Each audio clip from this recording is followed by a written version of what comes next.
மகாதேவர் திருவடி சரணம். மகாகுருநாதர் சர்வ சித்தர்களின் திருவடி சரணம். ஆன்மீக நல்லுள்ளங்களுக்கு வணக்கம். ஆன்மீக நல்லுள்ளங்களே, வருகிற கார்த்திகை தீபத்தப்ப நம்மளோட இல்லங்கள் தோறும் ஒரு தீபம் ஏற்றணும்.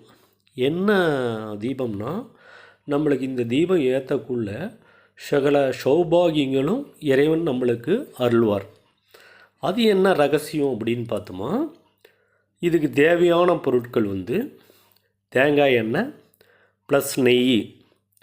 அதில் நாம் என்ன பண்ணோன்னா, வில்வ இலைகளை பறித்து அந்த வில்வ இலைகளை அரைச்சி அதிலிருந்து அப்படியே சாறு ஒரு 5 சொட்டு 10 சொட்டு இல்லைன்னா எவ்வளோ முடியுதோ அதை போட்டு அந்த